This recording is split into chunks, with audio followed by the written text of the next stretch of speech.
नमस्कार the print में आपका स्वागत है। मैं अपूर्वा मंधानी, मेरे साथ है हमारे एडिटर प्रवीण स्वामी और हम दोनों आपके सामने एक बार फिर हाजिर हैं ये साप्ताहिक शो लेकर जिसका नाम है संकट सुरक्षा और स्वामी। आज के एपिसोड के लिए हमने आपके सामने जो सवाल रखा था, जिस पे आपके सवाल हमें आए, वो सवाल था कि यूक्रेन में युद्ध के 2 साल पूरे हो चुके हैं और क्या कोई भी पक्ष 2 सालों के बाद जीत के करीब है। प्रवीण, सवाल लेने से पहले हमेशा की तरफ आपकी तरफ रुख करूँगी, अगर आप हमारे दर्शकों को थोड़ा कॉन्टेक्स्ट दे पाएँ कि अभी इस समय वहाँ पे युद्ध की क्या स्थिति है। अपूर्वा, जैसे कि हमारे दर्शक सारे लगभग जानते हैं, 2 साल से अब ये होने को जा रहे हैं 2 साल ये युद्ध चले आ रहा है। पूरी आर्थिक स्थिति दुनिया की इस पे बहुत असर पड़ा है। Oil prices, energy, minerals, metals जी, इन चीज़ों पे और शायद उससे भी ज़्यादा गंभीर इसका एक आउटकम रहा है कि वेस्ट और प्रो रशियन ब्लॉक, जिसमें हम चाइना को डाल सकते हैं, कुछ और देशों को भी डाल सकते हैं, उनके बीच में एक न्यू कोल्ड वॉर से हालत पैदा हो गई है। अब सवाल ये है कि यूक्रेन तो छोटा मुल्क है, वो सिर्फ नेटो के सपोर्ट से और यूनाइटेड स्टेट्स के सपोर्ट से लड़ पाया है जी। लेकिन जो कुछ क्वार्टर्स में होप्स थे कि यूक्रेन इन महीनों में कोई डिसाइसिव ब्रेक थ्रू कर पाएगा, ऐसे ब्रेक थ्रू करने में सफल नहीं रहा है। दूसरे हाथ पे रूस का भी कोई सक्सेस नहीं रहा है। डेडलॉक की सिचुएशन आ गई है। यूक्रेन की मिलिट्री और पॉलिटिकल लीडरशिप में लग रहा है कुछ डिफरेंसेस पैदा हो गई हैं और एक फर्स्ट वर्ल्ड वॉर की स्थिति सी पैदा हो गई है, जिसमें दोनों साइड ट्रेंच लाइंस के दो साइड पे फंसे हुए हैं, दोनों आगे बढ़ नहीं पा रहे हैं और सवाल ये उठता है कि क्या ये जंग आखिर कब तक चलेगा जी। और इससे निकलने का रास्ता क्या किसी के भी दिमाग में है कि नहीं। चलिए, इसी के साथ सवालों से शुरुआत करती हूँ। विशाल कुमार यादव हमारे मेंबर हैं, उनका पहला सवाल है, बोल रहे हैं कि क्या कोई भी देश किसी बाहरी देश की मदद से युद्ध जीतने में सफल हो सकता है? यूक्रेन आखिर कब तक अमेरिका या यूरोप के भरोसे लड़ पाएगा? अगर अमेरिका में ट्रंप आ गया तो यूक्रेन के हौसले ऐसे ही पस्त हो जाएंगे। क्या यूक्रेन को अब गुरिल्ला लड़ाई जैसे कुछ सोचने की ज़रूरत पड़ेगी? विशाल जी, इंटरेस्टिंग सवाल। ये गुरिल्ला युद्ध की बात आपको याद होगी, 2 साल पहले भी जब रूस ने इन्वेड किया था तो कई लोग कह रहे थे कि यूक्रेन का एक ही चारा है, और क्योंकि रूस बहुत बड़ी ताकत है जी। और वो है गुरिल्ला युद्ध लड़ना। लेकिन वैसे बिल्कुल नहीं हुआ है, क्योंकि यूक्रेन को, जैसे आप जानते हैं और आपके सवाल में भी आपने इशारा किया है, बहुत वेस्टर्न एड मिला है। यहाँ तक कि यूक्रेन की मिलिट्री टेक्नोलॉजी रशिया से काफ़ी आगे बढ़ गई है। नंबर्स उतने शायद ना बढ़े हों उनके ट्रूप्स के, लेकिन डेफिनेटली टेक्नोलॉजी उनकी ज़्यादा सफल है। ये कहना कि आगे वेस्टर्न कंट्रीज़ यूक्रेन को सपोर्ट करते रहेंगे कि नहीं, ये बहुत मुश्किल सवाल है। अभी ये प्रोग्राम रिकॉर्ड करने के पहले हम बात कर रहे थे कि यूएस के कोलोराडो सुप्रीम कोर्ट ने डोनाल्ड ट्रंप को डिस्क्वालीफाई किया है। वो अब यूनाइटेड स्टेट्स सुप्रीम कोर्ट में बात जाएगी, तो हमें पता नहीं रिपब्लिकन कैंडिडेट किस प्रकार का होगा, आइडियोलॉजिकली किस तरफ लीन करेगा। हमें ये भी नहीं पता कि इवेंचुअली यूएस में इलेक्शन कौन जीतेगा। लेकिन इस बात कि आपकी बात में वज़न है कि यूरोप में और यूनाइटेड स्टेट्स में काफ़ी सारे लोग अब ये सवाल पूछने लग गए कि जब हमारी इतनी इकोनॉमिक मुश्किलें हैं, कॉस्ट ऑफ लिविंग की इतनी प्रॉब्लम्स हैं, तो आखिर हम यूक्रेन को इतनी मदद क्यों दिए जा रहे हैं जी। यूरोप में कई कंट्रीज़ में ऐसी पार्टीज़ आ गई हैं जो शायद उतनी एंथुसियास्टिक नहीं हैं, और यूरोप में भी डिवीज़न है। कुछ कंट्रीज़ है, पोलैंड जैसे, जो रूस के करीब है और चाहते हैं कि नेटो पुश बैक करे। कुछ और कंट्रीज़ हैं, हंगरी जैसे, जहाँ लीडर्स हैं जो बहुत प्रो पुतिन है। तो ये power struggle western public opinion में, वेस्टर्न इकोनॉमीज़ में कैसे प्ले आउट करेगा, कहना बड़ा मुश्किल है। मेरा पर्सनल ओपिनियन है कि यूनाइटेड स्टेट्स में हमेशा फॉरेन पॉलिसी पे, चाहे कैंडिडेट्स की कुछ भी स्टेटेड पोजीशन हो, काफ़ी एक कंसेंसस रही है। और यूएस में यूएस फॉरेन पॉलिसी कंसेंसस का एक ये हिस्सा है कि रशिया को पुश बैक करने का या रशिया को फंसा के रखने के ये यूक्रेन वॉर बहुत इम्पॉर्टेंट एलिमेंट है। याद रखिए कि चाहे रूस हार रही है या जीत रही है, ये वॉर रूस के इकोनॉमी पे बहुत गहरा असर डाल रही है। रूस की डिफेंस स्पेंडिंग लगातार बढ़ी है, जहाँ तक उनके बजट का एक बहुत बड़ा हिस्सा, एक तिहाई हिस्सा अब डिफेंस ही खा रही है। यूथ में काफ़ी नाखुशी है, जो रशिया का टैलेंटेड पढ़ा लिखा तबका है उसमें से एक बहुत बड़ा हिस्सा मुल्क छोड़ के चले गया है। उनकी इंडस्ट्रीज़ पे असर रहा है। तो मेरे ख्याल से वेस्ट के लिए ये एक तरह से बेस्ट केस सिनेरियो है कि एक दुश्मन को वो फंसा पा रहे हैं डायरेक्टली युद्ध में फंसे बिना।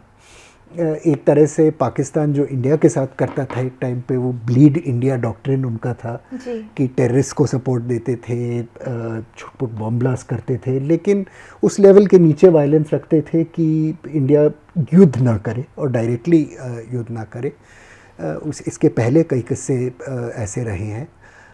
जो आपके क्वेश्चन का फर्स्ट हाफ है कि एक्सटर्नल सपोर्ट से कभी कोई जीत पाया है, मैं तो कहूँगा हाँ। आखिर नाज़ी जर्मनी का डिफीट 1945 में जो हुआ, वो अमेरिका के समर्थन, जो उस वक्त एक एक्सटर्नल एक्टर था, उसके बिना ना हो पाता। वियतनाम, चाइना और रूस के सपोर्ट के बिना अमेरिका को हरा नहीं पाता। जी। इतिहास में ऐसे कई किस्से रहे हैं जहाँ बाहर का सपोर्ट बहुत महत्वपूर्ण रहा है, और शायद इस केस में भी रहेगा। देखना पड़ेगा क्या होता है। आपने रूस की इकॉनमी की बात की। शिल्पी पूछ रही हैं कि युद्ध का रूस की इकॉनमी या अर्थव्यवस्था पर किस तरह का असर पड़ रहा है। जी, ये मैं इकोनॉमिस्ट तो नहीं हूँ, पहले एक कैवियट देना चाहिए, और इस पे इकोनॉमिस्ट में ही बहुत विवाद है। लेकिन जो सामने दिखता है कम से कम उसकी बात की जा सकती है। जैसे कि मैंने मेंशन किया, 1/3 उनका बजट अब लगभग डिफेंस में जा रहा है, और ये एक आखिर अनप्रोडक्टिव एक्सपेंडिचर है। वॉर इकोनॉमी की लोग बहुत बात करते हैं कि आखिर वॉर पे एक्सपेंस जो होता है वो फैक्ट्रियों में जाता है, फैक्ट्रियों में एम्प्लॉयमेंट होती है, उनके वर्कर्स से रेवेन्यू जनरेट होता है। लेकिन फैक्ट ये है कि रशिया अपनी प्रोडक्टिव इकोनॉमी का एक बहुत बड़ा हिस्सा अब मजबूरन उसको डाइवर्ट करना पड़ा है, और उसका असर रूस पे लॉन्ग टर्म बहुत रहेगा। दूसरा असर रूस पे पड़ा, ये बहुत पड़ा है कि टेक्नोलॉजी के कुछ की सेक्टर्स में डिनाइल के वजह वो शायद वो एडवांसमेंट्स नहीं कर पा रही है जो एक इंटीग्रेटेड इकोनॉमी में कर पाते। सैंक्शंस का स्कोप बहुत वाइड रेंजिंग है, हाई टेक्नोलॉजी पे, कंप्यूटर्स पे बहुत असर पड़ा है। और तीसरी बात है कि रूस के युवकों में जो कंस्क्रिप्ट नहीं हो रहे लेकिन कॉल अप हुए हैं, मोबिलाइज हुए हैं, उन पे नेचुरली असर पड़ रहा है। याद रखिए कि इन युवकों को अपनी नौकरी छोड़ के फ्रंट लाइन्स पे जाना होता है, तो चाहे जितनी भी उनकी पेट्रियाटिक भावना हो, जितना भी वो लड़ना चाहे, वो फ्रंट पे, वॉर फ्रंट पे सोल्जर्स बने हुए हैं। इकोनॉमी में कोई उनका प्रोडक्टिव रोल नहीं है। और ये एज आई सेड स्पेशली एक फिनोमिनन दिख रहा है कि रूस के जो आईटी सेक्टर या टेक्नोलॉजी सेक्टर्स में पढ़े लिखे युवक हैं, वो फ्रंट लाइन में कीचड़ में लड़ना नहीं चाहते हैं और काफ़ी सारे देश छोड़ के चले गए हैं, जिसका भी रूस पे एक बहुत भारी लॉन्ग टर्म असर रहेगा। अगला सवाल आदित्य का है, पूछ रहे हैं कि क्या आपको लगता है कि इतने करोड़ डॉलर खर्च करने के बाद अमेरिका जैसे देश को ऐसे युद्ध से क्या हासिल हुआ। बोल रहे हैं कि आपको नहीं लगता कि वहाँ विपक्ष और जनता को ये सवाल पूछना चाहिए और समझना चाहिए कि ऐसे युद्ध से अमेरिका को किस तरह का फ़ायदा हुआ है। आदित्य, ये बहुत सही सवाल आप पूछ रहे हैं। पहला जो आंसर मैं इसका देना चाहूँगा वही है जो मैं थोड़ी देर पहले थोड़ा सा मैंने कहा था कि इसमें पहले तय करना चाहिए कि अमेरिका के ऑब्जेक्टिव्स क्या हैं। क्या अमेरिका वाकई चाहता है कि रूस को पूरी तरह बैटलफील्ड में हराया जाए और गिराया जाए? शायद वो अमेरिका के ऑब्जेक्टिव्स नहीं है, क्योंकि अमेरिका भी पुतिन को उस पॉइंट तक पुश नहीं करना चाहता जहां वो एक फ्रंटल युद्ध में आ जाए। लेकिन अमेरिका ये स्टेटस को से काफ़ी खुश है कि कुछ डेफिनेटली खर्चा बहुत हो रहा है, बिलियंस ऑफ डॉलर्स में मिलिट्री इक्विपमेंट ये दे रहे हैं, लेकिन रूस को टाई डाउन कर पाए हैं, रूस को ब्लीड कर पाए हैं, रूस की इकोनॉमी को ब्लीड कर पाए हैं और उस हद तक अपना एक कंपेटिटर को चोट पहुंचा पाए हैं। मेरे ख्याल से अमेरिका आने वाले सालों में इस पॉलिसी को कंटिन्यू करना चाहेगा और डेफिनेटली ना यूरोप में ना अमेरिका में कोई एपिटाइट है कि रशिया को पुश किया जाए कि कोई वाइडर कॉन्फ्लिक्ट नेटो के दूसरे मुल्कों को इन्वॉल्व ना करे डायरेक्टली, लेकिन चाहेगा कि यूक्रेन में रूस के सोल्जर्स ब्लीड करते जाए। अभी हमें मतलब पता भी नहीं है कि कितने रशियन सोल्जर्स एक्यूरेटली मरे हैं, कैजुअलिटी काउंट्स रिलीज़ नहीं होते, लेकिन कुछ अकाउंट्स है कि शायद 3 लाख रूसी सोल्जर्स या तो मरे हैं नहीं तो घायल हुए। याद रखिए ये सारे युवक हैं, ये एक बहुत बड़ा लॉस है। दूसरी बात है कि काफ़ी सारा अमेरिकन पैसा जो डिफेंस एक्सपेंडिचर में खर्च हो रहा है वो वापस अमेरिकन इकोनॉमी में ही जा रहा है। मानो कि अमेरिका अपने high technology, HIMARS systems, artillery systems देती है, तो वो अमेरिकन कंट्रैक्टर्स और अमेरिकन फैक्ट्रीज़ में ही वो डॉलर वापस जाते हैं और एक तरह अमेरिकन इकोनॉमी के एक इम्पॉर्टेंट सेक्टर के लिए एक सब्सिडी है, बेनिफिट है, क्योंकि वो अमेरिकन वर्कर्स ही काम करते हैं और फिर आगे अमेरिका ही एनरिच होता है इससे। इसका असली कॉस्ट ऑफ कोर्स यूक्रेन पे पड़ रहा है, लेकिन यूक्रेन एक छोटा कंट्री है, छोटी इकोनॉमी है और यूरोप और अमेरिका को इस बोझ को सस्टेन करना कोई मेरे ख्याल से उनके मीन्स के आगे नहीं है। तो ये मेरे ख्याल से हालात कई सालों के लिए बनी रह सकती है। ऑफ कोर्स पूरी दुनिया को उससे नुकसान होगा, वो बात अलग है। अगला सवाल संकल्प का है, हमारे मेंबर हैं, लंबा सवाल है। बोल रहे हैं एसजी ने अपने सीटीसी में द इकोनॉमिस्ट की इस पुतिन विनिंग प्रोक्लेमेशन पर इयन ब्रेमर और स्वस्ति राव का रिबटल प्रस्तुत किया।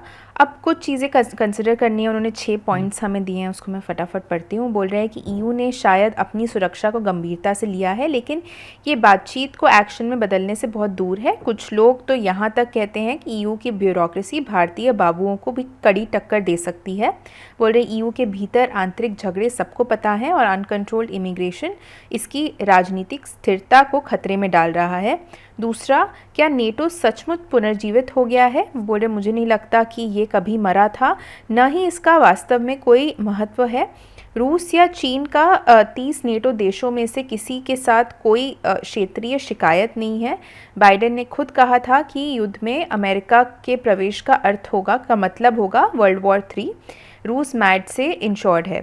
तीसरा, बोल रहे हैं रूस का चीन के साथ कोजी होना हमेशा एक संभावना थी। चौथा, ईयू द्वारा रूसी एनर्जी पर अपनी निर्भरता कम करने के बारे में मुझे नहीं लगता कि उसी रूसी तेल को भारत से प्रीमियम पर खरीदना कम डिपेंडेंस होगा। पांचवा, इस बड़े रूस ईयू इंटीग्रेशन के बारे में क्या ये कभी योजना में था, पूछ रहे हैं। रूसी इतिहास कुछ और कहता है। पुतिनिस्ट राष्ट्रवादी अभी भी यूएसएसआर के डिसोल्यूशन के अपमान के प्रति ग्रज रखते हैं। छठा, वो बोल रहे हैं मैं ब्लैक सी पॉइंट स्वीकार कर लूँगा, लेकिन क्या ये निश्चित है कि रूसी नौसेना फिर से नियंत्रण हासिल नहीं कर पाएगी? अब बोल रहे हैं ऐसी फ्लूइड सिचुएशन के लिए डिफेंस एनालिस्ट इतने कंक्लूसिव आर्ग्यूमेंट्स कैसे दे रहे हैं? तो पहले तो मैं ये कहूँगा कि मैं कोई कंक्लूसिव आर्ग्यूमेंट नहीं दे रहा हूँ, तो क्योंकि अब आपके पॉइंट सारे वैलिड हैं।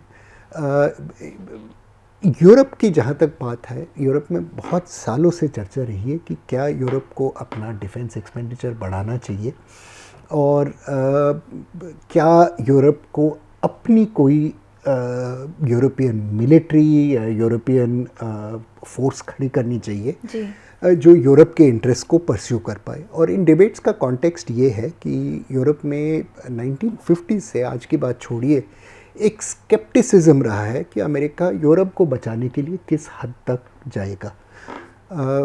यूनाइटेड किंगडम या फ्रांस ने न्यूक्लियर वेपन्स क्यों बनाए? आखिर उन्होंने इसलिए नहीं बनाए क्योंकि उनको कोई मेंटल ऑब्सेशन था कि न्यूक्लियर वेपन्स होने चाहिए। उन्हें इसलिए बनाए क्योंकि उनको लगा कि शायद अगर रशिया हमला करे यूरोप पे, तो यूनाइटेड स्टेट्स यूरोप को बचाने के लिए अपने शहरों को सैक्रिफाइस नहीं करेगा। और इसलिए ये वेपन्स ऑफ लास्ट रिजॉर्ट इनके पास रहने चाहिए अपने कंट्रोल में।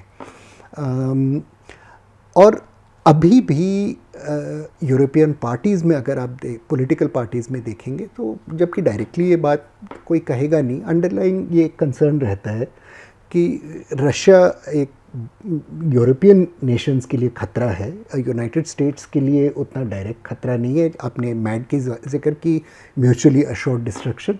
यूनाइटेड स्टेट्स और रशिया और चाइना अल्टीमेटली एक दूसरे को फ्रंटली अटैक नहीं करेंगे क्योंकि उनके पास न्यूक्लियर वेपन्स है, लेकिन छोटे मुल्कों पे डेफिनेटली निबल कर सकते हैं। अब प्रॉब्लम ये रहा है कि यूरोप मेरे ख्याल से ये भी स्वीकार करता है कि उनके छोटे मुल्क अल्टीमेटली ऐसे कोई मिलिट्री फोर्स मोबिलाइज नहीं कर सकते जो रशिया या किसी बड़े ताकत को डायरेक्टली कन्फ्रंट कर पाए जी। याद रखिए कि 2 वर्ल्ड वॉर्स में, फर्स्ट वर्ल्ड वॉर में, सेकेंड वर्ल्ड वॉर में यूरोप की दोनों बार एक्सपीरियंस रही कि जब यूनाइटेड स्टेट्स स्टेप इन किया अपने विशाल इकोनॉमी के साथ, अपनी बड़ी आबादी के साथ, तो वॉर का आउटकम काफ़ी हद तक उससे सेटल हुआ। सेकेंड वर्ल्ड वॉर में 2 बड़ी ताकतों ने अल्टीमेटली जर्मनी का फेट डिसाइड किया, सोवियत यूनियन ने और यूनाइटेड स्टेट्स ने। और आज की तारीख भी वो यूरोप में 2 ये पोल्स या 2 पोल्स की छाया है।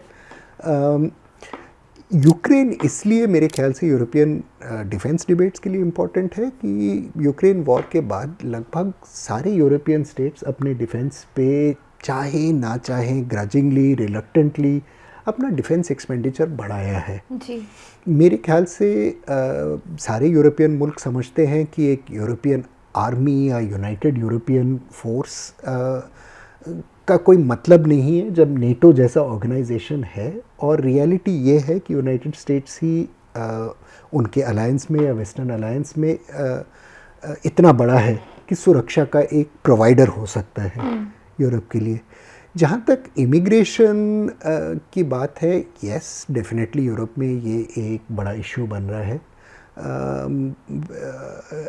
लेकिन उसका इफ़ेक्ट वेस्टर्न अलायंस पे या यूरोपियन अमेरिकन रिलेशंस पे मेरे ख्याल से नहीं पड़ेगा। ये एक इंटरनल डिबेट है जो इनके कंट्रीज़ तक सीमित रहेगा।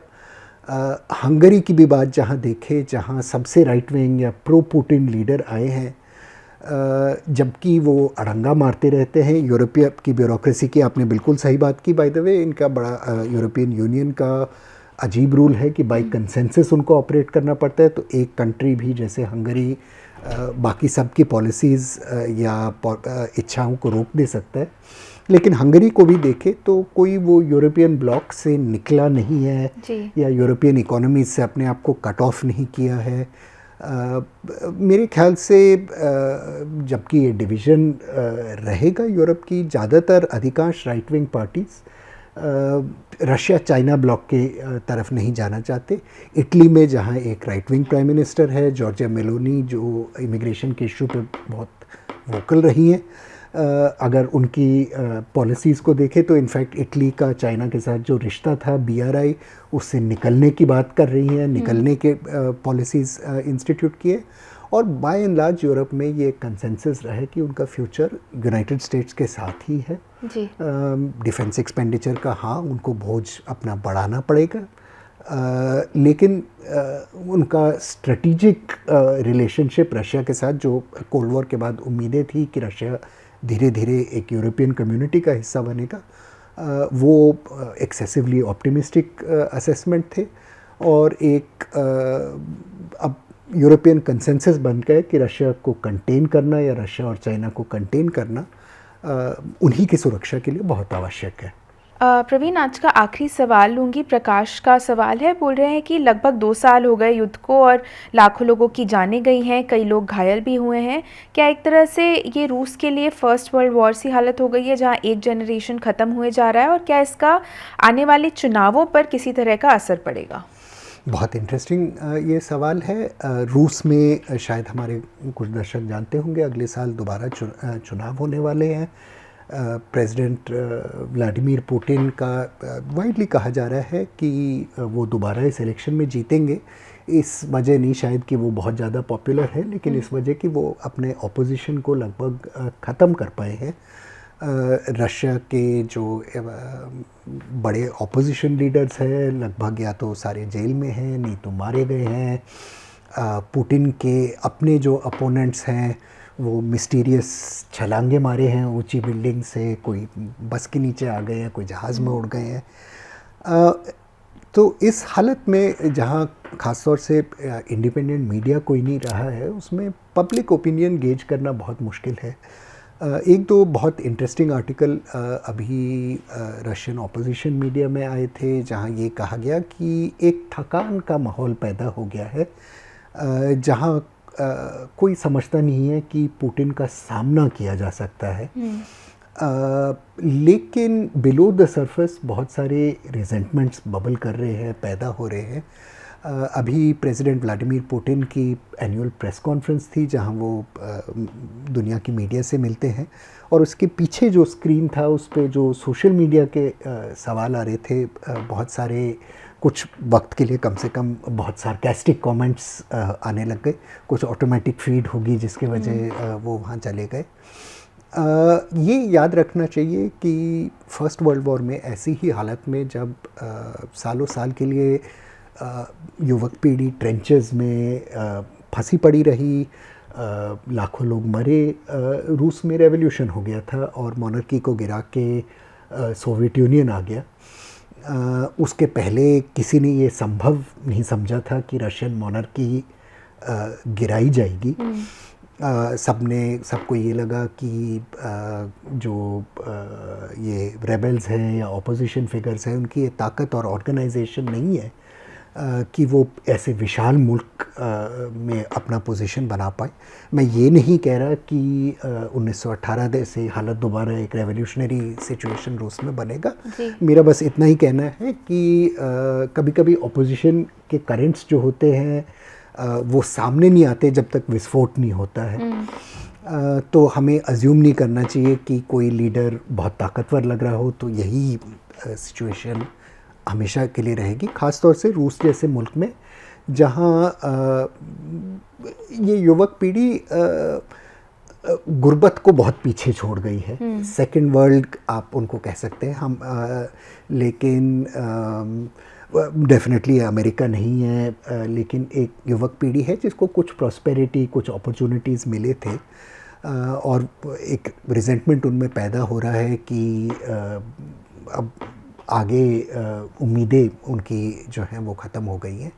यूक्रेन में भी काफ़ी रिजेंटमेंट दिख रहा है। ये बहुत चर्चा चल रही है कि प्रेसिडेंट ज़ेलेंस्की और उनके आर्मी चीफ के बीच में डिसिडेंस पैदा हो गया है। उनकी ज़ेलेंस्की जो एक तरह से हीरो बन गए थे कुछ क्वार्टर्स में, कि उनकी वॉर लीडरशिप पे सवाल उठने लग गए हैं। और उनकी आर्मी से ही अब एक्नॉलेजमेंट्स आने लग गए हैं कि वॉर के सिचुएशन में एक स्टेलमेट पैदा हो गया है, जहां कोई एक साइड दूसरे साइड को पीछे नहीं हटा सकता। अगर यह सही है तो फिर लॉजिकल आउटकम यही रहेगा कि दोनों साइड कुछ सहमति पे आ जाएं सिचुएशन को ख़त्म करने की। जी। रूस में क्या ऐसी आवाज़ें हैं हमें पता नहीं, क्योंकि जो यूक्रेन में काफ़ी हद तक इंडिपेंडेंट मीडिया है, फॉरेन मीडिया एक्सेस है, वो रूस में उतना नहीं है। पर डेफिनेटली लंबे वॉर्स का किसी भी मुल्क पे असर पड़ता है। फर्स्ट वर्ल्ड वॉर की बात छोड़िए, ईरान इराक वॉर में जहाँ ईरानियन कट्टरपंथी रिलीजियस लीडरशिप थी जो सद्दाम हुसैन के साथ कभी काउंटेनेंस नहीं कर सकती थी, वहाँ भी ईरान में अल्टीमेटली एक रियलाइजेशन आया कि वॉर का एक स्टेलमेट हो गया था, उनको सेटल करना पड़ेगा। कई सारे जो दुनिया में कॉन्फ्लिक्ट्स रहे हैं उनका यही आउटकम रहा है।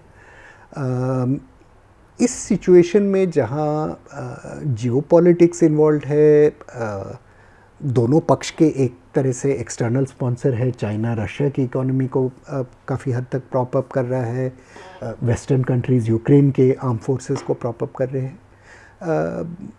इस सिचुएशन में क्या अल्टीमेटली लोगों की थकान, युवकों की सफ़रिंग वो वॉर पे ब्रेक लगाएगी, ये देखना पड़ेगा।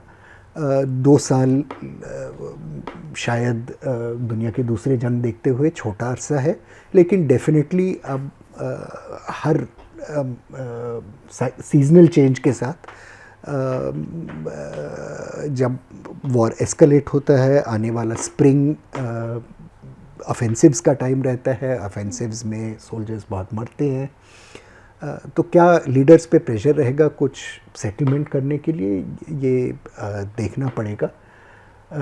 लेकिन किसने सोचा था कि अब 2013 में मतलब 100 साल हो गए फर्स्ट वर्ल्ड वॉर के एनिवर्सरी से ऑलमोस्ट, कि यूरोप की एक युवक पीढ़ी लगभग बैटलफील्ड्स में ऐसे 2 बड़े मुल्कों के अपने आप को ख़त्म कर रही होगी।